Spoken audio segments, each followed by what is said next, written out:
제목이 여러분 따라하세요. 천국 가는 필수 조건 두 가지. 다시 천국 가는 필수 조건 두 가지. 뭐예요? 거룩함과 장작법. 무슨 말인지 모르겠습니다. 한번 읽어보겠습니다. 히브리서 12장 14절로 17절 말씀. 뜻을 생각하며 읽겠습니다. 시작. 모든 사랑과 더불어 화평함과 거룩함을 따르라. 이것이 없이는 아무도 주를 보지 못하리라. 너희는 하나님의 은혜에 이르지 못하는 자가 없도록 하고 또 쓴 뿌리가 나서 괴롭게 하여 많은 사람이 이로 말미암아 더럽게 되지 않게 하며 음행하는 자와 혹 한 그릇 음식을 위하여 장자의 명분을 판 에서와 같이 망령된 자가 없도록 살피라. 너희가 아는 바와 같이 그가 그 후에 축복을 이어받으려고 눈물을 흘리며 구하되 버림바가 되어 회개할 기회를 얻지 못하였느니. 우리가 이제 인생을 살면서 오늘도 우리 오전에 장례식 갔다 왔잖아요. 어떻게 될지 모르는 그런 상황에서 우리가 살아가고 있어요. 그런데 우리에게 수많은 질문들이 쏟아지죠. 젊은 아이들, 취업은 어떻게 해야 할까? 취업하고 나면 결혼은 어떻게 해야 될까? 결혼할 때 되면 집은 언제 사야 될까? 또 이제 애를 낳았어요.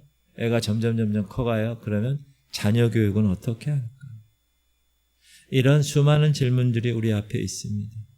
그러나 이 모든 질문들보다 훨씬 중요한, 유일하게 가장 중요한 질문이 하나 있습니다. 그 질문이 뭘 것 같아요? 따라하세요. 과연 내가 천국에 도달할 수 있을까? 다시 따라하세요. 과연 내가 하나님의 은혜로 주님을 볼 수 있을까? 이 질문이 우리가 평생에 걸쳐 답해야 할 유일한 질문이다. 다른 것들은 부차적인 거예요. 취업, 결혼, 집 사는 거, 자녀 교육 이런 건 다 부차적인 거예요. 우린 이 한 가지에 집중하며 살아가야 될 줄 믿습니다. 왜냐하면 이 질문이 너무나 중요하기 때문에. 장례식에서도 제가 유족들하고 성도님들에게 그 얘기했어요. 우리가 과연 지금 죽으면 생명의 부활에 참여할 사람일까? 아니면 심판의 부활에 참여할 사람일까? 그래서 이 질문에 올바르게 답하기 위해서는 우리 안에 있는 모든 욕망들, 주님이 원치 않은 것들, 이걸 다 버려야 합니다. 계속 그 일회의 결심이 아니라 계속해서 지속적으로 그것과 싸우고 그걸 끊어내고 예수의 보혈로 씻어가는 그런 지속적인 과정이 우리에게 필요하다. 세월이 지나죠? 환경이 많이 바뀌잖아요. 저 어렸을 때랑 지금이랑. 그러나 절대 놓쳐서는 안 되는 것, 이 구원에 대한 것 한 가지. 여러분, 그래서 이것을 위해서 계속 목말라야 합니다. 계속 배고파야 합니다. 왜냐하면 영적 갈급함을 잃어버리는 순간 우리는 영적으로 죽기 시작하기 때문에 그렇습니다. 저도 그렇고 여러분도 그렇고 심판대 앞에 섰을 때 우리는 깨닫게 될 것입니다. 왜 목사님이 입만 열면 구원 이야기, 입만 열면 회개 이야기, 입만 열면 거듭난 이야기를 하는지, 왜 그렇게 강조했는지를 그때 심판대 앞에 서면 알게 될 것입니다. 혹 그때 가서 목사님 왜 더 강조하지 않으셨어요? 왜 더 얘기해 주지 않으셨어요? 라고 할지도 모릅니다. 그러나 그때는 이미 늦습니다. 모든 것을 깨달았지만 이미 늦어버린 영원한 후회만이 남을 뿐입니다.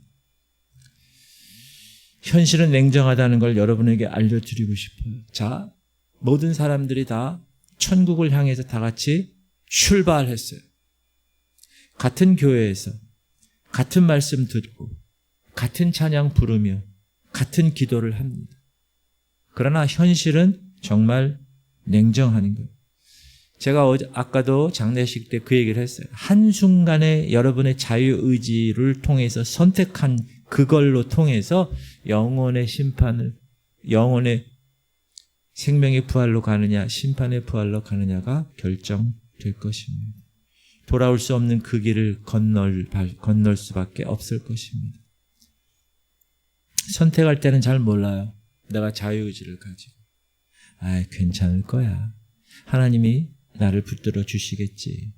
내가 그동안 신앙생활 열심히 했는데 설마 하나님이 나를 버리시겠어? 이렇게 생각합니다. 그러나 과연 그럴까? 그 선택을 통해서 저와 여러분이 과연 천국에서 만날 수 있을까? 이 생각을 하면 저도 예외는 아니라고 저는 생각합니다. 저도 모르는 거죠. 주님 심판대에 섰는데 내가 너를 도무지 알지 못한다. 그렇게 얘기하면 제가 어떻게 되겠어요? 그렇게 되지 않기 위해서 내 고집대로 내 생각대로 길을 가는 게 아니라 하나님 원하시는 대로 길을 가려고 저도 노력을 합니다. 여러분 사기 당해보셨어요? 사기? 성도들이라고 해서 사기를 당하지 않는 것은 아니죠. 오히려 착해서 더 잘 당할 수 있습니다. 그런데 사기 당할 그 순간 사기꾼의 말이 어떻게 들리고 어떻게 보입니까? 그럴듯하고 달콤하게 들리고 보입니다. 주변에서 계속 야 속지 마 임마. 근데 그게 들리지 않습니다. 그때는. 그리고 나중에 눈을 떠서 제정신이 돼서 현실을 딱 보면 하늘이 무너져 내립니다. 그때 가서 하나님 나 좀 도와주세요. 왜 내게 이런 일이 일어났어요? 아무리 후회하고 기도한들 사기당한 현실은 변하지 않고 바뀌지 않습니다. 이것이 현실이라는, 영적 현실도 마찬가지입니다. 선택은 내가 하는 거예요. 그리고 심판대 앞에 가서 하나님께 보고할 때 하나님 어떻게 대답하실 것인가에 관한 아주 냉정한 현실을 우리가 바라봐야 될 것이다. 목사도 예외는 아니라는 사실을 꼭 말씀을 드립니다. 그래서 우리는 정신 바짝 차려야 된다. 감정에 따라 움직여서도 안 되고 어설픈 응답받고 그게 맞다고 생각해서 따라가서도 안 된다. 왜? 사단은 착하다고 봐주지 않습니다. 사단은 신앙생활 그동안 열심히 했다고 봐주지 않습니다. 우리는 기라성 같은 목사님들도 말년에 가서 픽픽 쓰러지는 것을 많이 보았습니다. 난 괜찮을 거야. 난 목사도 아니고 나 같은 거 사단이 별 관심이 없을 거야. 그렇게 생각할까요? 그렇지 않습니다. 사단은요 아주 전략적으로 한 사람 한 사람, 성도들 한 사람 한 사람을 전담 마크를 하는 거, 붙여놓는 거예요. 한 사람 한 사람씩. 사단이, 어둠의 영들. 그리고 결국 오랜 세월을 두고 제가 삼풍백화점 수요일 날 말씀드렸죠. 전조 증상이 있음에도 불구하고 아주 서서히 조금씩 그리고 익숙해져서 오랜 세월을 두고 전담 마크하는 그 사단에 의해서 결국 지옥으로 끌려 내려가게 될 수 있다는 것. 우리가 어설프게 판단했다가는 어설픈 선택 하나로 돌아올 수 없는 그 강을 건널 수도 있다는 거죠. 정말 무서운 것은 내가 아무리 잘한다 하더라도 여러분 사람 하나 잘못 만나면 인생 망가지는 거 여러분 잘 아시죠? 내가 아무리 잘한다 하더라도 교회 하나 잘못 만나면 끝나는 거. 이게 현실이라는 거. 개인적으로 경건합니다. 개인적으로 신앙도 좋습니다. 그런데 잘못된 사람 하나 만나고 잘못된 교회 만나면 잘못된 영향력 앞에서 속절없이 무너질 수 있다는 사실.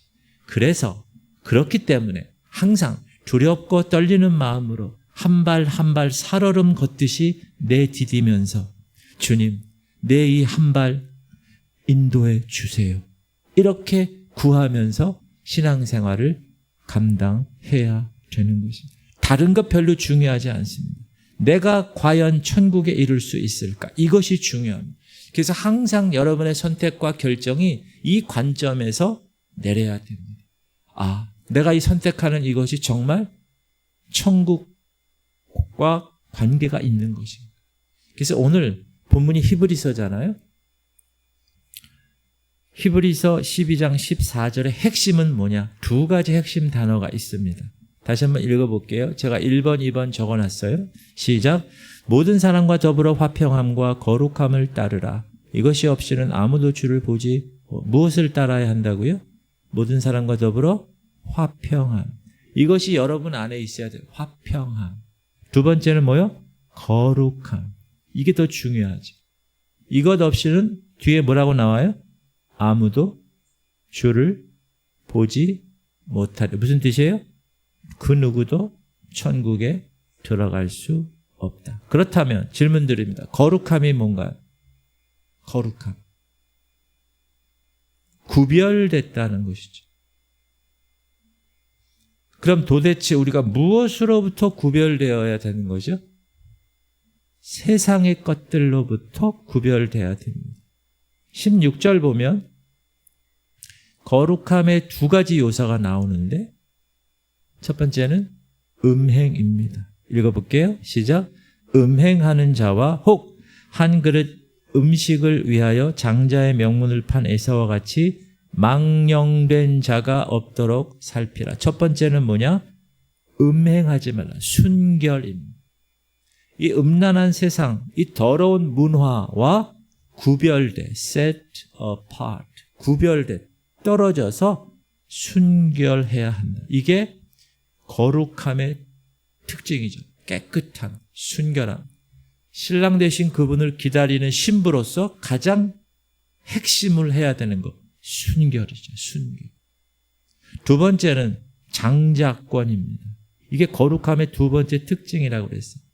제가 나중에 이제 설명드릴 텐데, 자, 이 음행, 깨끗한 거룩함, 그리고 장자권, 이 두 가지를 지키지 못하면 오늘 본문에 뭐라고 그래요? 아무도 주를 보지 못한다. 그러므로 어떻게 해서든지 어떻게 해야 돼요? 이 순결과 이 장자권만큼은 절대 놓쳐서는 안 된다. 따라하세요. 순결과 장자권을 절대 놓치지 않는다. 그걸 여기에 그냥 딱 집어넣으셔야 돼요. 자, 첫 번째, 순결. 이제 이 시대는 혼자 순결을 지키는 것은 불가능한 시대가 되었다고 말할 수 있습니다. 왜? 눈에 보이는 모든 매체를 보세요. 은연중에 음란한 것들을 계속해서 보여주고 당연한 듯이 만들어지고 결국 어린아이들 때부터 그것을 보면서 접하면서 문화적으로 쇠뇌당하기 시작. 제가 어렸을 때만 해도 음란 문화가 별로 없었어요. 그냥 아침에 새벽 종이 울렸네. 그럼 일어나서 새 아침이 밝았네. 그 앞에 마당 계속 쓸고 국민체조하고 학교 가고 밥 먹고 집에 돌아오고 동네에서 다마치기, 딱지치기, 자치기 이런 거 하고 하루 끝내고. 혹 까진 놈들, 고등학교 때 까진 놈들이 무슨 썬데이 서울 혹은 플레이보이지 뭐 이런 거 갖고 와가지고 그 모자 있어요. 여러분 모자 알아요? 교복의 모자. 그 모자 탁 위에다 놓고 탁 공부하고 탁 이런 놈이 몇 명 있었죠. 그거 외에는 이렇게 접하기가 쉽지 않아요. 근데 요즘은 딱 들면 다 나오는 거예요. 그러니까 젊었을 때는 그게 당연한 문화라고 생각하는 거예요. 이제 양심의 가책을 못 느끼죠. 그래서 부모가 걱정돼서 자녀들에게 말씀을 가르치려고 교회 데리고 나오죠. 그러면 엄마 해서 온다고요. 근데 점점 머리가 굵어지고 커지면 뭐죠? 아유, 저 바쁜데요. 못 가겠는데요. 여러분, 부모가 자식 언제까지 버틸 수 있을까요? 부모와 있는 시간은 너무 작습니다. 요즘은 바쁜 경쟁 때문에 다 부모들이 일하지 않으면 먹고 살 수 없게 되어서 아이들은 홀로 남겨집니다. 그럼 그 아이들을 통해서 악하고 음란한 것들이 계속 주입받게 되죠. 그게 하나의 트렌드가 됐어요. 흐름이 됐다. 여러분 롯 아시죠? 롯은 의인이라고 그래 성경에. 대단한 사람이죠. 아브라함의 조카. 성경은 의인이라고 얘기했다고요. 근데 이 의인이라는 사람이 어디 가서 살아요? 소돔이라는 곳에 살았다는 거예요. 소돔의 실상을 보면서 롯이 어떻게 얘기하느냐? 마음이 상했어요. 그 상황을 보면서. 시작. 무법한 자들의 음란한 행실로 말미암아 고통당하는 의로운 롯을 건지셨으니 이는 이 의인이 그들 중에 거하여 날마다 저 불법한 행실을 보고 들으므로 그 의로운 심령이 상함이라. 왜 롯이 심령이 상했다고요? 의인인 롯이 날마다, 가끔이 아니야, 날마다 불법한 행실을 어떻게 했다고요? 보고 들었기 때문에. 그래서 언젠가 정신을 차리고 보니까 어떻게 됐어요? 남자를 가까이 하지 않은 두 딸을 성폭행하겠다고, 동성애하겠다고 온 남자들에게 주는 그런 상황까지 도달했다는. 질문 드립니다. 왜 아버지가 남자를 가까이 하지 않은 처녀 두 딸을 그냥 보냈을까요? 마음대로 하라고. 자, 천사들이 소돔에 왜 들어갔어요? 롯의 집에 왜 들어갔어요? 롯 구하려고 들어갔죠. 롯을 구하려고. 왜? 의인이니까. 지금 계속 아브라함이 뭐라 그랬어요? 주여, 주여. 의인 50명이면 소돔을 멸하시겠습니까? 의인 10명이 없어요. 근데 거기 의인 롯이 있었다는 거예요. 그래서 천사가 소돔의 불과 유황이 떨어지려고 하니까 롯을 살리려고 온 거예요. 그 롯의 집에 들어간 거예요. 그걸 마을 사람들이 봤어요. 천사들이 남자의 육신을 입고 딱 와서 너무 잘생기고 너무 멋있는 거예요. 마을 사람들이 바깥에서 막 문을 두들기는 거예요. 소리치는, 그들을 끌어내라. 우리가 상관하겠다. 뭐 하는 거예요? 동성애 하자는 거예요. 여기서 우리가 알 수 있는 소돔의 문화는 동성애가 일반적인 일이었다라는 생각을 알 수가 있습니다. 롯이 자꾸 사람들이 문을 두드리고 부서질 것 같으니까 그것을 말리려고 어떻게 했어요?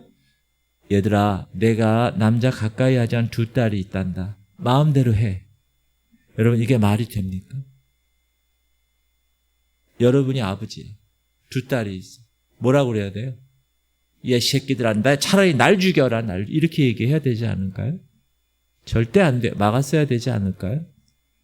근데 롯은 지금 소돔에 살면서 매일매일 불법한 행실을 보고 들었어요. 환경이. 이건 아니야. 이렇게 살아서는 안 되는데. 나는 의인인데 왜 이렇게 음란하지? 하고 생각하면서도 나도 모르게 그리로 끌려갔어요. 소돔에서. 그래서 제가 예전에 한번 말씀드렸죠. 소돔에 나그네로 왔다가 나중에 성문에 앉아있죠. 영향력 끼친 사람이 됐다는 거예요. 그 소돔의 문화에. 그의 영혼이 그렇게 되어 있었다는 거예요. 무슨 얘기예요? 환경이 그만큼 중요하다. 가끔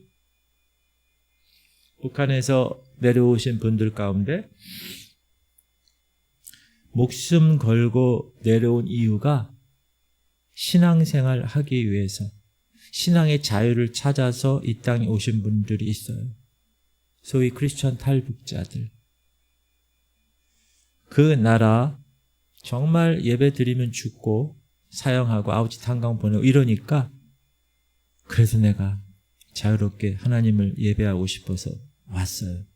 근데 이 나라 와서 이 나라의 예배를 보고 이 나라의 영적 현실을 보고 기겁합니다.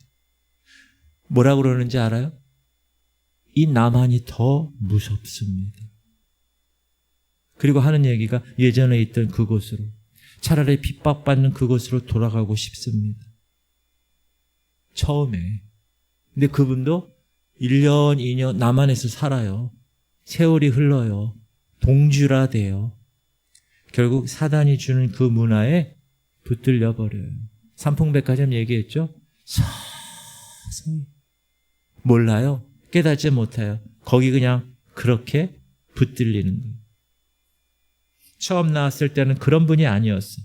탈북할 때는 그렇지 않았는데 어느 순간에 이 남한의 문화에 잠식당하고 보니까 뭘 깨달아요? 야, 이게 우리가 사는 현실이구나. 또 하나, 야, 나 혼자만 잘한다고 되는 게 아니구나. 왜? 지금 모든 환경이 다 그렇게 변해 있으니까. 롯 혼자, 의인 롯이 혼자 소돔에서 얼마나 잘 살았겠어요. 근데 그 문화를 견디지 못했다는. 사랑하는 성도님들, 이것을 아셔야 됩니다. 따라서 나 혼자만 거룩하게 지킨다고 지켜지는 게 아닙니다. 진짜예요. 나 혼자 거룩하게 지킨다고 지켜지는 게 아니에요. 이제 보세요. 동성애 시작에 불과합니다. 동성애 빗장이 하나 탁 열리면 이것도 저것도 계속 열리기 시작할 것입니다. 우리나라가 몇 년 전만 해도 뭐라고 소리쳤어요? 마약 청정국. 그런데 이제는 어떻게 해요? 야, 너 지나가다가 바카스, 음료 이런 거 그냥 아무거나 좀 먹으면 안 돼. 너 이거 알약 먹으면 안 돼. 이런 뉴스가 나올 지경까지 되었다는. 어느 순간 이런 상황이 되었을까요? 이것을 보면서 우리는 뭘 깨달을까요? 따라합시다. 무너지는 것은 한순간. 여러분, 무너지는 건 한순간에 무너집니다. 여러분 기억하세요? 2022년 10월 29일 무슨 사건이 있는지 기억나세요? 2022년 10월 29일 이태원의 세계 음식거리 해밀턴 호텔 서편 골목에 할로윈 대회를 앞두고 말도 안 되는 일이 벌어졌습니다. 할로윈 축제로 수많은 인파가 몰리는 와중에 발생한 압사 사고. 참. 몇 명이 죽었는지 아세요? 젊은 애들이 아무것도 안 해서 그냥 압사당한 거예요. 159명 사망, 195명 부상. 여러분 할로윈 데이가 뭐죠? 유령 귀신 분장하고 파티하고 장난치고 술 먹고 해롱해롱 하는 거예요. 유치원에서는 그 할로윈 축제를 해. 뭔지도 모르고 가면 쓰고. 우리가 이 일을 통해서 우리 그리스도인들이 정신 바짝 차려야 합니다. 아무렇지 않게도 우리 주변에 이렇게 더럽고 악한 문화들이 잠식되어 가고 있다. 그때 하나님 이대로 되면 안 됩니다. 하고 누군가 기도를 해야 되는데 정말 이걸 보고서 정말 이 나라와 민족을 위해서 교회를 위해서 우는 사람이 과연 얼마나 될까? 무슨 얘기하는 거예요 제가? 환경이 주는 영향력이 이렇게 강하다는. 그래서 나만 거룩하고 나만 구원받고 지금 그게 되나요? 안 된다는 거예요. 우리는 그렇게 강한 존재가 아니에요. 여러분의 남겨진 자녀들을 위해서라도 이 땅을 놓고 교회를 놓고 우리는 회개하고 기도해야 되는 그런 상황이 지금 이 시대인 것입니다. 순결해요. 두 번째, 장자권을 지켜야 돼. 오늘 본문의 에서는 장자권을 잃었어요. 여러분 잘 알죠? 창세기의 사건. 제가 어렸을 때 이 에서 야곱 이야기 들으면 에서에게 뭔가 좀 마음이 좀 들어가는 것 같아요. 아니 너무 억울하지 않나? 에서가 뭘 잘못했나? 그냥 좀 청소년 시절 바깥에 나가서 사냥하다가 들어왔는데 너무 배가 고픈데 동생이 팥죽 한 그릇 있어서 야 그거 좀 다오. 그랬더니 형 장자권은 바꾸자. 그래. 그 한마디에 운명이 바뀌었다는 거예요. 사랑하는 성도님들, 여기서 우리가 알 수 있는 거예요. 인생의 중요한 순간은 우리가 생각지도 않는 일상에서 벌어져서 그냥 스쳐 지나가는 거예요. 에서의 장자권 사건처럼. 그래서 여러분 눈을 부릅뜨고 주의 깊게 살피지 않으면 그냥 지나간 줄도 모르고 그냥 그렇게 살아갈 수 있어요. 로마서에서는 이렇게 되어 있어요. 시작. 기록된 바 내가 야곱은 사랑하고 에서는 미워하였다 하신 것 같아요. 내가가 누구예요? 내가. 하나님이 누구는 사랑하고 에서는 미워했다. 여러분 솔직히 에서와 야곱 중에 누가 더 나쁜 사람입니까? 남의 등쳐먹은 사기꾼 같은 야곱이 더 나쁘게 보이지 않나요? 사실 형은 집을 잘 지켰고 남에게 해를 끼치지도 않았어요. 근데 이 야곱은 우리가 잘 알잖아요. 속이고 얼마나 해를 끼쳤는지 몰라요. 자, 그러면 왜 하나님은 야곱을 사랑하시고 에서를 미워했을까요? 질문. 애초에 하나님이 내가 예정해서 야곱은 무조건 사랑하기로 작정했고 에서는 무조건 미워하기로 작정했다. 그런 뜻일까요? 그런 뜻이 아닙니다. 이유가 있습니다. 오늘 하나님께서 에서를 뭐라고 말씀하셨느냐? 망령된 자라고 그랬어요. 망령된 자. 여러분 망령된 자가 무슨 뜻인지 아세요? 망령됐다. 근데 그 이유가 뭐라고요? 장자권 때문에. 이 망령된이라는 말은요, 프로페인이라는 이 말은 불경건한, 신성모독 이런 말이에요. 그러니까 망령됐다는 게. 하나님의 이름을 망령되이 일컫지 말라 이런 거 있잖아요. 그 망령이라는 말이 그런 뜻이에요. 불경했다. 신성모독이라는 뜻이에요. 16절 다시 한번 읽어볼게요. 시작. 음행하는 자와 혹 한 그릇 음식을 위하여 장자의 명문을 판 에서와 같이 망령된 자가 없도록 살피라. 아유, 하나님 그 장자권 하나 가지고 너무 하시는 거 아니야? 아, 그거 다 크지도 않고 어렸을 때 그렇게 말할 수도 있지. 그거 좀 양해를 좀 하시지 말이야. 이렇게 생각할 수 있잖아요. 그런데 이 장자권의 문제는 단순한 그 집안의 가문의 장자에 관한 권리가 아니에요. 하나님은 아브라함부터 본토 친척 아비 집을 떠나 내가 네게 지시할 땅으로 가라 해가지고 하나님이 택하셔서 믿음의 가문을 세우기로 작정하셨어요. 전 세계에 유일하게 한 가정, 한 가문을 통해서 믿음의 가문을 세우시기를 원하셨어요. 그래서 그게 장자에서 장자로 이어지는 것이 하나님의 생각이셨어요.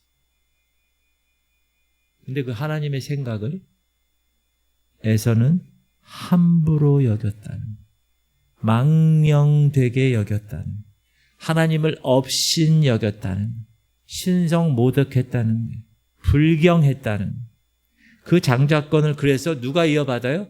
야곱이 이어받아요. 이름이 어떻게 바뀌어요? 이스라엘로 바뀌어요. 그리고 그 이스라엘이라는 나라가 장자의 나라가 돼요. 제가 지금까지 계속 장자권 얘기를 하는데 그 장자권이란 뭘까? 2배로 받는 축복? 거기서 끝나는 게 아니라 보세요. 다른 모든 민족과 하나님이 택한 이스라엘과의 다른 한 가지 차이가 있다. 그게 뭐냐? 장자권이라는 딱 하나. 하나님이 이스라엘이라는 나라를 통해서 성막과 성전 안에서 하나님의 임재하셔서 그들과 함께 생활하시겠다는 게 장자권입니다. 쉽게 얘기하면 예배를 드리는 거예요. 예배를 통하여 하나님이 나타나시고 말씀하시고 예배를 통하여 성도들이 하나님을 만나고 하나님과 관계할 수 있는 그런 장자의 나라. 물론 다른 나라에도 제사가 있고 예배가 있죠. 그런데 왜 이스라엘에만 하나님께서 임재하시겠다고 약속하셨어요? 하나님이 택했으니까. 어디에 임하세요? 지성소에. 어디? 언약궤 위에. 쉐카이나 빛으로 임재하시겠다는 거예요. 왜 하필 저 중동의 사막의 조그만 나라 그 종교에 왜 우리가 다 관심을 갖느냐? 왜 가져요? 우리가 왜 거기 있는 걸 우리가 믿어요, 지금? 창조주께서 거기에 임재하시겠다고 약속하셨기 때문에, 그래서 장자 민족이 이스라엘이 되었기 때문에. 그런데 안타깝게도 우리가 새벽에 예언서 공부하잖아요. 그럼 뭘 느껴요? 계속 이 이스라엘이 장자권을 소홀히 여겼다는 거예요. 소홀히 여겼다. 그래서 하나님이 계속 돌이키라고 선지자들을 통해서 계속 얘기해도 말을 안 들었다는 거예요. 그래서 결국 바벨론에 끌려간 다음에서야 깨닫게 된 거예요. 포로로. 야, 하나님 그 성전, 예루살렘 그 먼 곳의 성전 다 타이투스 장군에 의해서 다 깨부셔졌잖아. 하나님은 지금 어디 계시는 거야? 그래서 바벨론, 여러분 회당이라고 들어보면 회당, 시너거그. 지금 이스라엘에 성전이 있어요, 없어요? 없어요. 회당이 있어요, 없어요? 많아요. 회당. 그 회당이 원래 이스라엘에서 생긴 게 아니라 바벨론 포로로 잡혀갔을 때 성전을 그리워하면서 회당을 짓고 거기서 예배를 드리고 거기서 어린이들에게 말씀을 가르친 거예요. 그러면서 무슨 작정을 했을까요? 야, 다시는 우리 실수하지 말자. 다시는 놓치지 말자. 이제 좀 똑바로 살자. 어떤 사람은 땅도 포기하고 집도 포기하고 예루살렘으로 돌아와서 결국 뭐를 지어요? 성전. 그들이 생각하는 거는 오로지 성전이에요. 왜? 거기 하나님이 임재하시니까. 그래서 지은 성전이 무슨 성전이에요? 무슨 성전? 수룹바벨 성전이죠. 틀릴까 봐 여러분 얘기 안 하지 말고 계속 크게 얘기해. 괜찮아요. 그게 무슨 몇 성전이에요? 내가 이렇게까지 하니까 안 되는 얘기. 1성전은 뭐예요? 첫 번째 성전은 누구 성전? 솔로몬이 지은 성전. 다윗이 다 준비하고 아들 솔로몬이 지었죠. 두 번째 성전은 바벨론 포로로 잡혀갔다가 이제 다시 깨닫고 수룹바벨이 리더가 돼서 성전을 지었잖아요. 거기에 성벽을 느헤미야가 짓고 여러분 공부했죠. 그런데 자, 수룹바벨 성전이에요. 수룹바벨 성전에 하나님의 임재의 상징이 뭐예요? 성전 안에 하나님의 임재의 상징이 뭐예요? 괜찮아요. 막 얘기하셔요. 지성소 안에 있는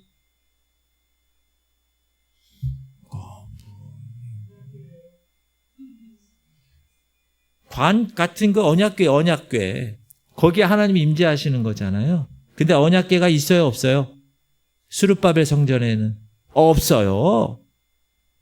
어디 갔어요?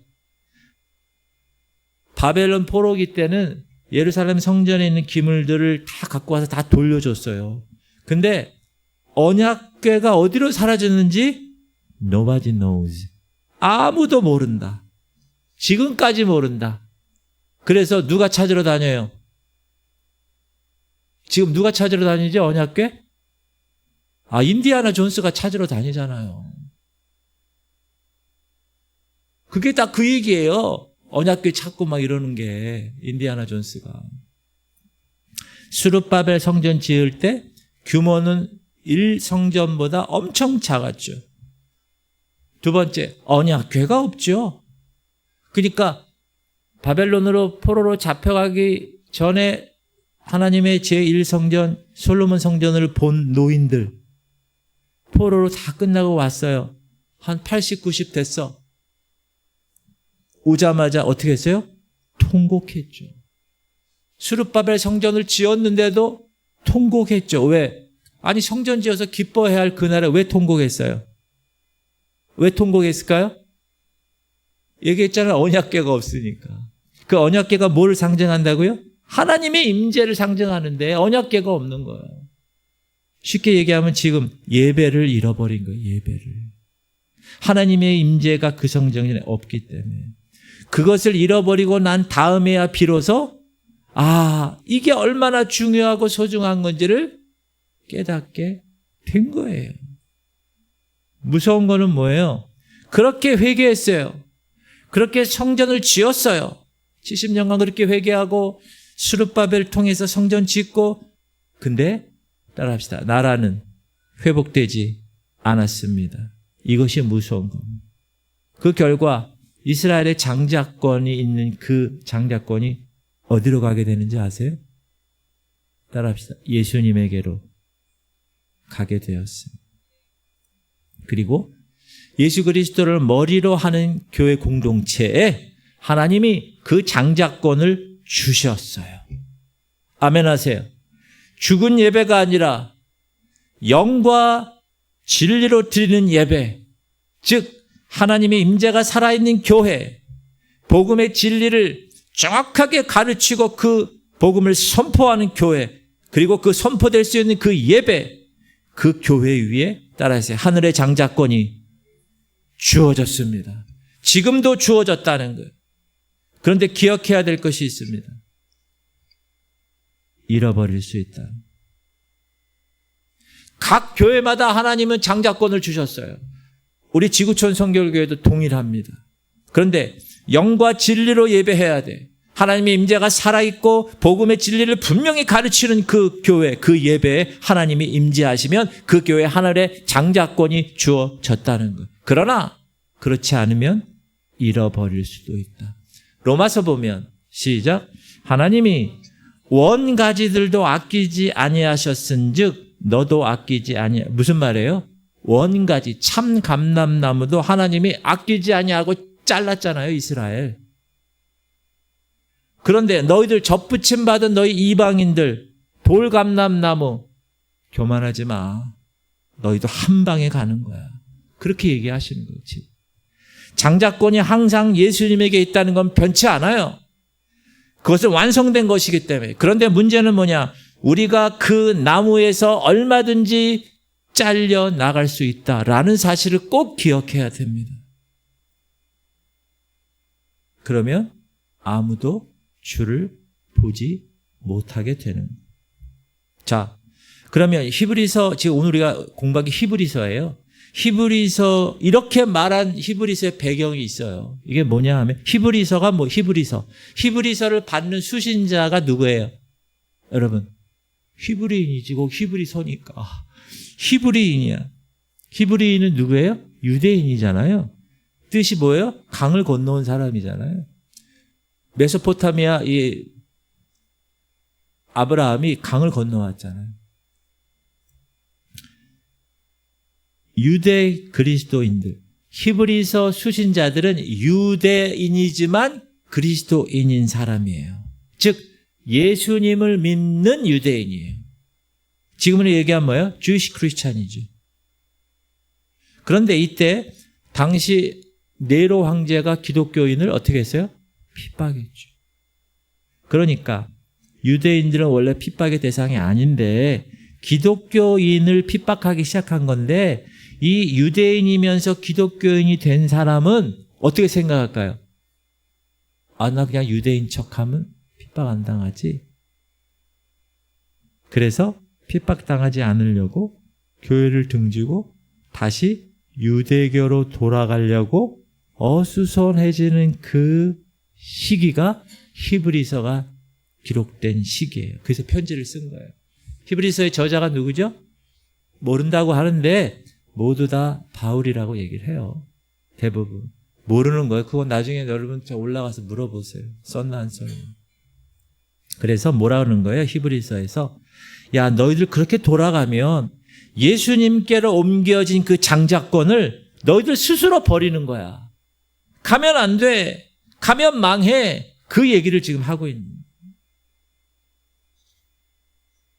지금 이 시대도 마찬가지입니다. 예배를 소홀히 하면 어느 순간 다시 예배를 소홀히 하면 어느 순간 하나님께로부터 잘려 나갈 수도 있습니다. 하나님 이스라엘도 자르셨는데 원가지도 자르셨는데 얼마나 무서운 말씀입니까? 그런데 우리는 예배를 지금 어떻게 드립니까?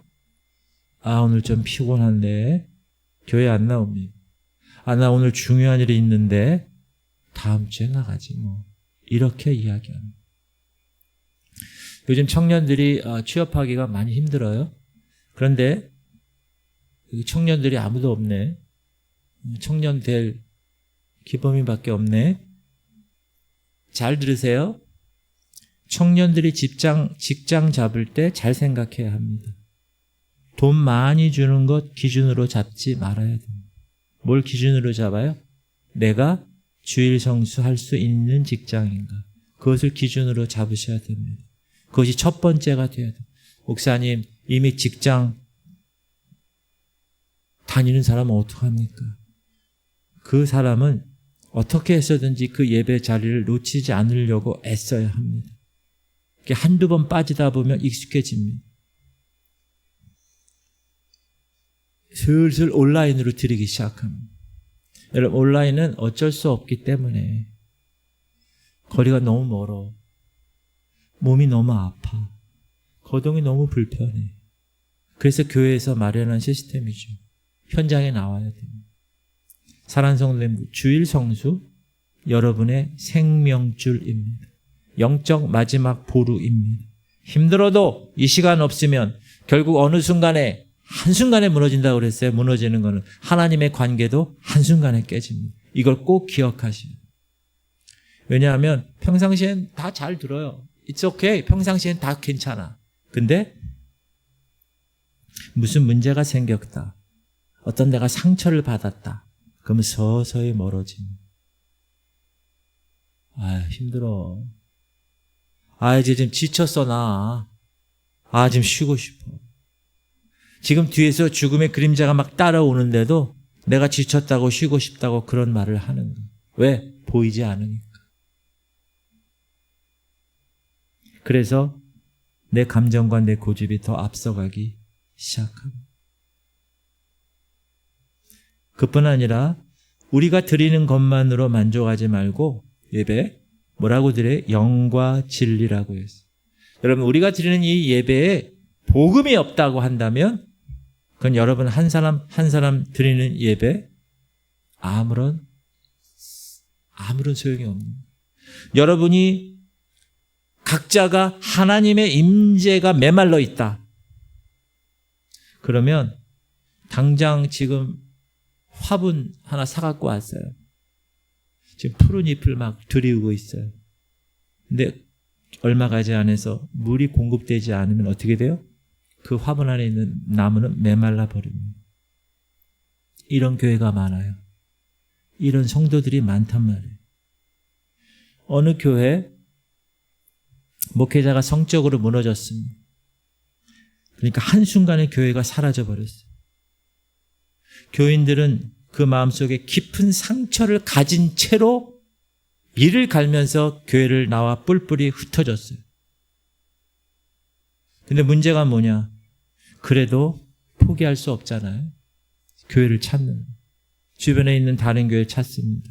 그런데 제대로 구원과 회개와 거듭남에 대해서 가르치는 교회를 찾는 것이 쉽지를 않아요. 바른 목사, 바른 교회가 아니고서는 다른 교회를 선택하고 싶지가 않아. 여러분, 물론 복음이 살아있는 교회는 분명히 곳곳에 있다고 저는 생각합니다. 그리고 성도 입장에서는 복음이 있는 정도가 아니라 성도인 자기가 복음으로, 거룩으로, 말씀으로, 성령으로 아예 그냥 바켓으로 샤워하듯이 받을 수 있는 교회. 세상으로 자꾸 끌려가는 나를 천국으로 인도해낼 수 있는 그 교회. 그런 교회를 성도들이 원한다는 거예요. 그래서 여러분, 교회를 잘 정해야 됩니다. 왜? 잘못 정했다. 내가 어느 교회를 잘못 정했다. 그 하나의 결정으로 에서처럼 내 영혼을 돌이킬 수 없는 그 길을 건널 수 있기 때문에 그렇습니다. 그래서 사랑하는 성도님들, 저는 우리 지구촌 성결교회가 복음이 살아있는 교회임을 선포합니다. 저는 우리 지구촌 성결교회가 천국과 지옥을 확실하게 전하는 교회임을 선포합니다. 물론 분명히 이곳 저곳에 하나님이 예비하신 귀한 종들이 있는 줄로 전 믿어요. 그러나 그분들이 더 많아지고 더 많이 세워질 수 있도록 여러분, 그분들이 하나님께 마음껏 사용될 수 있도록 기도 많이 하셔야 됩니다. 저를 위해서도 기도해 주셔야 돼요. 제가 지금까지 얘기한 대로 우리가 천국에 이르려면 나 혼자서 되는 게 아니구나. 교회가 바로 세워져야 되는구나. 나 혼자 동떨어져서 이 거룩을 추구할 수 있는 그런 것들이 아니구나 하는 것을 깨달아야 됩니다. 그리고 또 하나, 이 땅에 남겨져 있는 우리 자녀들에 대해서도 마찬가지입니다. 그 자녀들을 이끌 수 있는 사람이 필요합니다. 누군가가 필요해요. 그 자녀를 이끌 수 있는 교회가 필요합니다. 그런데 이 현실의 파도가 너무나 세요. 지금 엄청난 돈에 관한, 성적에 관한, 음란한 거에 관한 것들이 이 문화를 가득 채우고 있어요. 어떻게 보면 우리가 할 수 있는 일은 너무 미약한 것 같아요. 그래서 포기하시겠어요, 여러분? 자녀들? 따라하세요. 내가 하는 게 아닙니다. 하나님이 일하셔야만 가능합니다. 그러면 하나님이 일하실 수 있도록 우리는 뭐 해야 됩니까? 하나님의 마음을 움직일 수 있는 주인공이 돼야 됩니다. 그러면 어떻게 이 막다른 골목에서 하나님의 마음을 움직일 수 있을까? 하나님의 마음을 움직일 수 있는 사람이 누굴까? 여러분, 사무엘이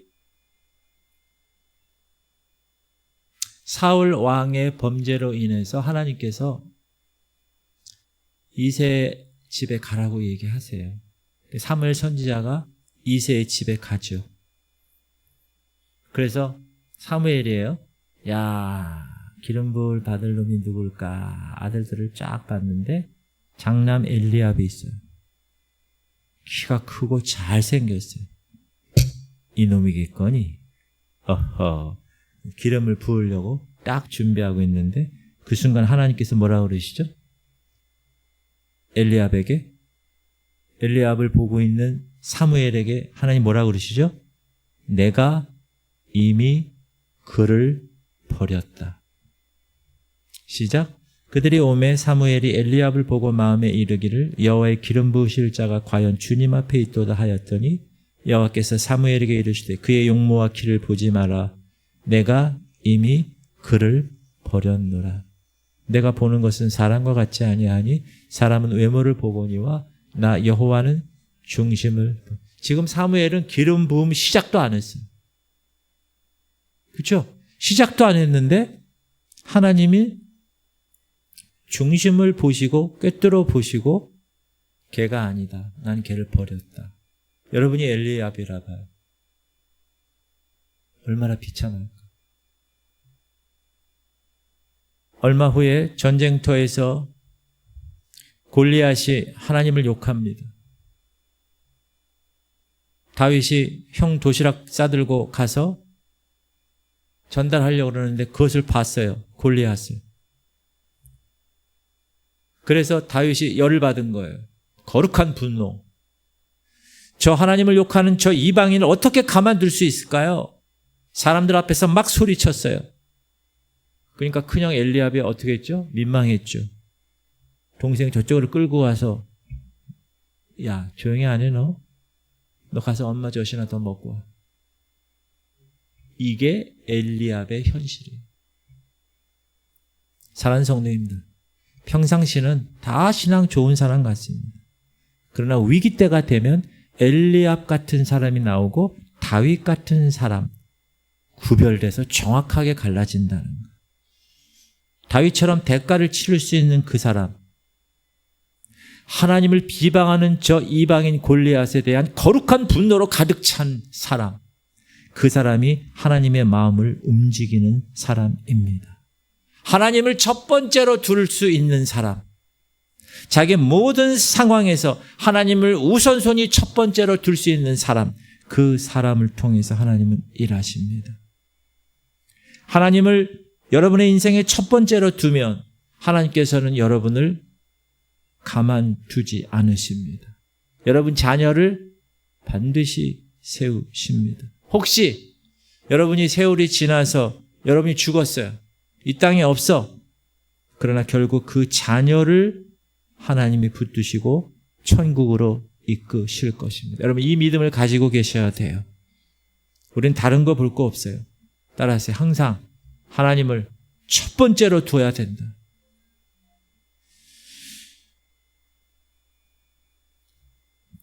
오래전에 어떤 시골 교회 성도들이 막 느는 거예요. 시골 교회인데. 그러니까 목사님이 너무 좁으니까 교회를 어떻게 할까요? 우리가 새로 지읍시다. 그래서 기초공사도 하고 성도들이 골조공사도 하고 벽돌도 이제 막 쌓기 시작하는. 그래서 어느 정도 이제 교회 이 모습이 갖춰졌어요. 근데 그 순간에 교회가 재정난을 겪어요. 돈이 없어요. 더 이상 공사를 할 수가 없어요. 중단됐어요.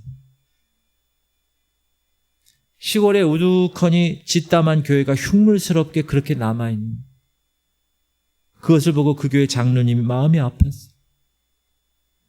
비가 주룩주룩 내리는 그날 짓담한 그 교회를 찾아갑니다. 빗물이 교회로 막 들어와요. 그 장로님은 그 빗물을 어떻게 쓰는지 막아보려고요. 자기 몸으로 다 막는 거예요. 이쪽도 막아보고 저쪽도 막아보고. 하나님 안 돼요. 주의 교회예요. 안 돼요. 막는 거예요. 지나가는 사람들이 서로 대화하면서 그 교회를 쳐다보더라고요. 야, 하나님이 살아계시면 교회 저렇게 내버려 뒀겠냐? 옆에 사람이, 야, 하나님 뭔 살아있긴 살아있어. 다 거짓말이야. 그 얘기를 장로님이 들었습니다. 얼마나 기가 막힌지 그 자리에 털썩 주저앉아 하나님 앞에 울었습니다. 하나님 어찌해야 되겠습니까? 근데 그 장로님은 가난했어요. 왜? 이미 가진 것도 다 하나님 앞에 다 드렸거든요. 그래서 장로님 어떻게 해야 할까요? 하나님 생각한 게 있습니다. 하나님, 제 이 두 눈을 뽑아서라도 성전을 마저 짓겠습니다. 그래서 전주 기독병원에 들어갔어요. 가서 의사 선생님한테 사정을 얘기해요. 제가 장로인데 우리 교회가 짓다가 좀 돈이 없어가지고 선생님 이 두 눈 뽑아서 뽑아주세요. 두 눈을 뽑을 수 없습니다. 안 됩니다. 근데 그 의사 선생님이 그 얘기를 듣고 감동을 받았어요. 그래서 병원의 모든 관계자들을 다 모아서 그 장로님이 얼마나 마음이 아팠습니다. 두 눈을 팔아서라도 교회를 짓겠다고 합니다. 여러분, 우리도 그리스도인인데 우리 의사들이 지금 헌신해서 저 교회를 마저 지읍시다. 그래서 그 교회가 완성되었어요. 그 장로님의 마음, 하나님과 하나님의 교회를 제일 첫 번째로 둔 그 장로님의 마음, 하나님이 받으셨고 그 교회를 세우신 것입니다. 할렐루야. 옛날에 우리 교회들은요, 그런 식으로 세워진 교회가 많았어요. 이런 얘기들이 많죠. 어느 교회가 강원도 철원의 교회를 짓고 싶었어요. 방법이 없어. 가진 게 없으니까. 그래서 어떻게 했느냐. 미군에게 찾아가 사정사정이 도움을 좀 달라. 나머지는 우리가 하겠다. 그 미군들이, 그리스도인 미군들이 감동받아서 철원에다가 나무를 다 공수해줘서 그것으로 교회를 지었어요. 예전에 농사 짓는 사람들에게는 소 한 마리가 전 재산이었어요. 저도 인천 동춘동에 우리 큰아버지 계셨어요. 그때 소 한 마리 있었어요. 소 한 마리. 저 어렸을 때. 나중에는 없어졌는데. 여러분, 농촌에서 소 한 마리는 전 재산입니다. 그런데 어느 날 하나님의 은혜가 임했어요. 하나님의 은혜가 임하면 누가 시키지 않아도 스스로 고민하게 돼 있어요. 무슨 고민할까요? 하나님, 내가 주님 앞에 드릴 수 있는 게 뭘까요? 내가 갖고 있는 가장 소중한 게 뭘까요? 그렇게 생각해 보니까 딱 눈에 소 한 마리가 걸리는 거예요. 어떡해. 농사해야 되지. 저거 없으면 안 되지. 다른 거 드려야지. 그렇게 생각하지 않고 순수하게 드렸어요. 내가 가장 소중한 것 주님 앞에 드려야 되겠다. 하나님이 가장 소중한 아들 예수 그리스도를 나를 위해서 주셨는데 나도 드려야지. 드렸대요. 그러면 그 다음에 어떻게 농사했는가? 아버지가 소가 되고 앞에서 끌고 아들이 뒤에서 쟁기를 밀어서 땅을 갈고. 사랑하는 성도님, 하나님과 하나님의 교회를 첫 번째로 둔 이런 헌신 속에서 한국 교회가 세워졌다는 사실을 꼭 기억하시기 바랍니다. 우리 지구촌 교회도 전 잘 모르겠어요. 그러나 하나님의 섭리에 의해서 또 하나님과 하나님 교회를 첫 번째 둔 사람에 의해서 이 교회가 시작되었고 지금도 그렇게 유지되고 있다고 저는 생각을 합니다. 사랑하는 성도님, 다른 게 아닙니다. 여러분이 있는 자리에서 교회를 지켜야 돼요. 주님을 지켜드려야 돼요. 복음을 전해야 돼요. 눈물로 중보해야 돼요. 장례식에 가서도 정확하게 복음을 전할 수 있어야 되고, 여러분 가난한 자들이 있으면 찾아가서 도와야 되고 위로해 줘야 됩니다. 그렇게 여러분의 최선을 다해서 여러분의 대가를 드리며 하나님께 기도하세요. 주님, 주의 교회를 버리지 마세요. 주님, 이 지구촌 교회를 버리지 마세요. 이 나라에 있는 모든 교회를 버리지 마세요. 왜? 장자권이 거기에 있기 때문에. 그렇게 기도하면 하나님께서 외면하시려다가도 그 마음을 돌이켜 주셔서 이 악하고 음란한 세대에 당신의 거룩이 무엇인지 그 교회를 통해서 보여주시기 시작하실 것입니다. 사랑하는 성도님들, 거룩을 경험한 사람만이 거룩을 추구할 수 있게 되어 있어요. 거룩을 체험한 사람, 거룩이 무엇인지 아는 사람만 거룩하고 싶은 마음이 있는 거예요. 근데 거룩을 추구하지 않으면 오늘 말씀에 뭐라고 그래요? 시작. 모든 사람과 더불어 화평함과 거룩함을 따르라. 이것이 없이는 아무도 주를 보지 못하리라. 따라합시다. 아무도 주를 보지 못하리라. 지금 이 시대는 하늘의 창이 닫혀 있고 거룩의 빛을 쳐다보기 어려운 시대가 되었습니다. 사랑하는 성도님들, 이제 시간이 별로 없습니다. 에서는 다시 그 축복 장자권의 기업을 받으려고 눈물로 회개하고 통곡으로 회개했습니다. 그러나 성경은 뭐라 그래요? 회개의 기회를 얻지 못했다. 뭐예요? 냉정한 거예요. 17절 시작. 너희가 아는 바와 같이 그가 그 후에 축복을 이어받으려고 눈물을 흘리며 구하되 버림바가 되어 회개할 기회를 얻지 못하였느니라. 하나님, 망령된 에서처럼 살지 않게 하시옵소서. 사랑하는 성도님들, 지금 마지막 때입니다. 수많은 자녀들이 지옥의 불구덩이 속에서 이렇게 외칠 수 있어요. 다시, 여러분의 자녀들이 지옥의 불구덩이에서 이렇게 외칠 수 있어요. 우리 부모가 책임을 완수하지 못했기 때문에 내가 주님을 만날 수 없었다. 만약에 그렇게 소리를 친다고 한다면 여러분 그 앞에서 뭐라고 그러시겠어요? 그냥 우리들만 천국 가서 잘 먹고 잘 살면 되는 거, 그런 거예요? 아니잖아요. 사랑하는 성도님들, 여기 있는 한 사람도 알곡으로 준비되는 데 있어서 낙오되어서는 안 됩니다. 지금 인터넷으로 설교를 듣는 한 분 한 분도 낙오되어서는 안 돼요. 다 천국에 들어가는 것이 우리 교회 목표예요. 비전이에요. 기회를 놓치면 안 돼요.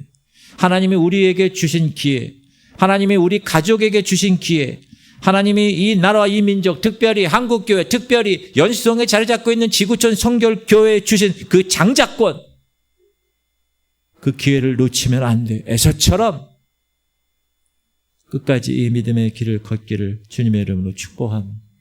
다 눈 감으세요. 우리가 지금 기도할 텐데 이 기도의 시간이에요. 이제부터 나라와 민족을 위해서 기도하시고 지구촌 교회를 위해서 기도해 주시고 특별히 여러분의 자녀를 위해서 기도하시고 구원을 위해서 뜨겁게 기도하시고 여러분, 그리고 항상 물으셔야 돼요. 과연 내가 천국에 도달할 수 있을까? 이것이 여러분의 인생의 모든 선택과 결정의 기준이 되어야 합니다.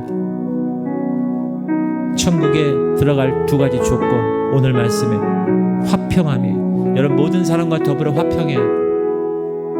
그리고 거룩함이에요. 거룩함 두 가지 뭐라 그랬어요? 순결, 그리고 장자권 지켜야 돼요.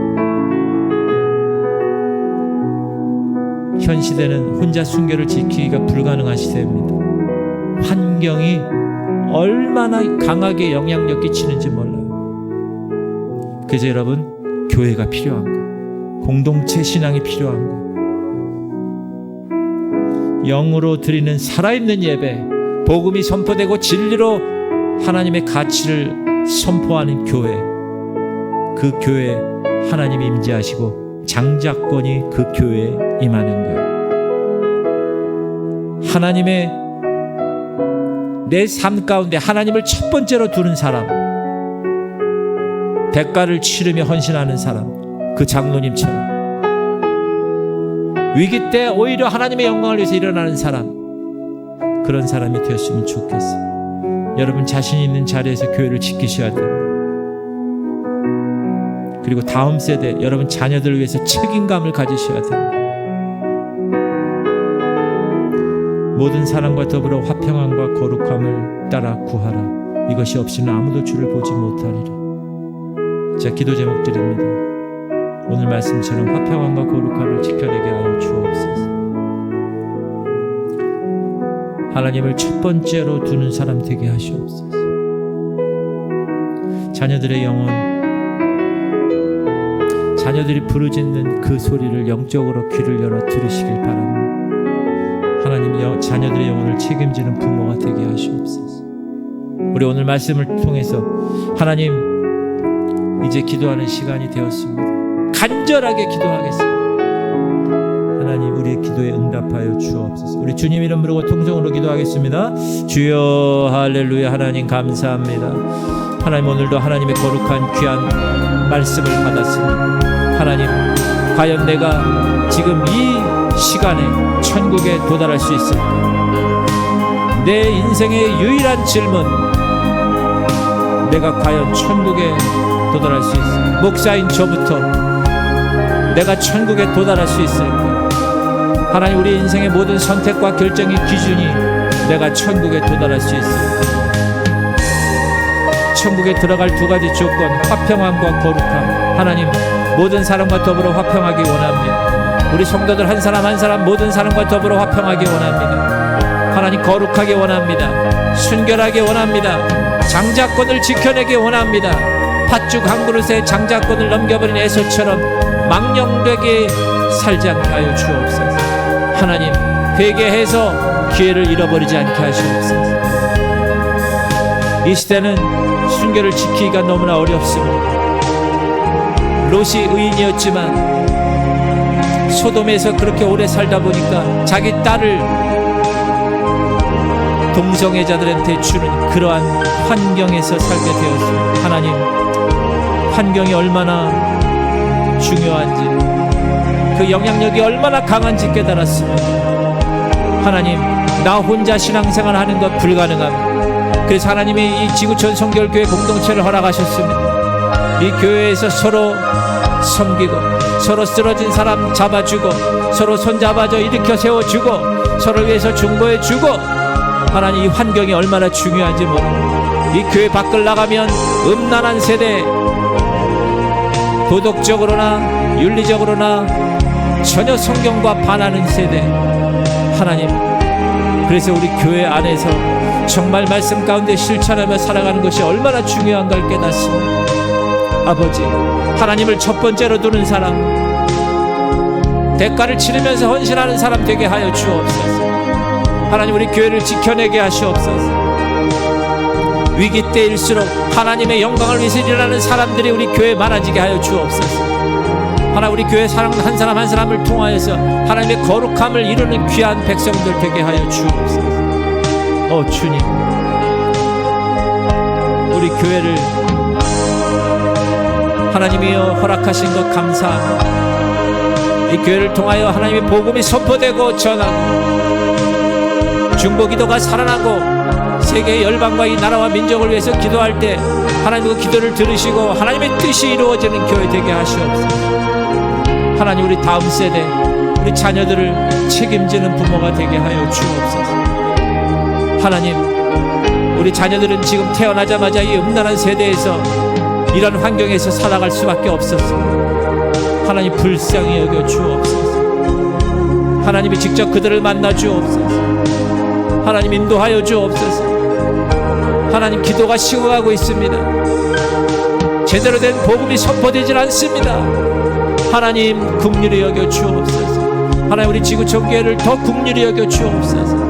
하나님, 강단에서 하나님의 복음만이 선포되게 하여 주옵소서. 진리만이 선포되게 하여 주옵소서.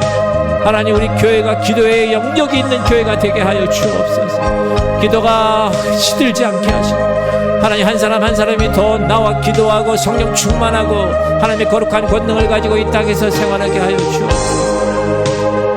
하나님, 모든 사람과 더불어 화평함과 거룩함을 따라 구하라.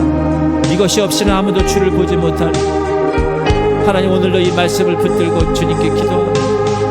하나님, 우리의 기도를 들으시옵소서. 하나님, 다른 사람 기도 신경 쓰지 않게, 다른 사람 별로 신경 쓰지 않게 하시고, 하나님, 오직 나와 1:1 하나님 관계, 하나님, 자는 그 관계를 원합니다. 우리 성도 한 사람 한 사람을 주님 붙들어 주옵소서. 한 사람 한 사람을 다루시옵소서. 하나님, 한 사람 한 사람의 신앙의 수위를 높이시옵소서. 한 사람 한 사람 알곡으로 빚어지게 부족하지 않도록 주님의 역사, 하나님의 시간표를 분별하게 다시 오실 그리스도 예수 그분을 기다리게 하시고, 주님이 이 땅에 살아고 한 사명 잘 감당하다가 모두 알곡으로 준비되어 이제 하나님 그때 주님 다시 오시는 그날 다 같이 하나님 휴거되어서 하나님 원하시는 놀라운 모든 사람들 다 천국에 들어가는 것이 최고 최선의 목표, 우리 교회 공동체의 비전 이루게 하시옵소서. 하나님, 영적 전쟁에서 승리하기 원하는 모든 사악하고 더럽고 폐역한 어둠의 영들아, 우리 교회 성도들에게 분열시키고 신앙을 퇴색시키는 더러운 음란한 모든 어둠의 영들아, 이 시간 내가 예수를 명한다. 떠나갈지어다. 하나님, 우리 교회 한 사람 한 사람 붙드시옵소서. 이제 습관화가 되고 기도하고 말씀하고 성령 충만한 삶이 이제 습관이 되어서 내가 기도하지 않으면 살 수 없고, 내가 하나님 말씀 예배 가운데 참여하지 못하면 내가 살 수 없어. 하나님, 그렇게 변화시켜 주옵소서. 이 시대는 정말 음란한 세대예요. 사단이 우리를 다 전담 마크하면서 넘어뜨리고 지옥에 데리고 가려고 애를 쓸 것입니다. 하나님, 우리 성도들 깨어있게 하시옵소서.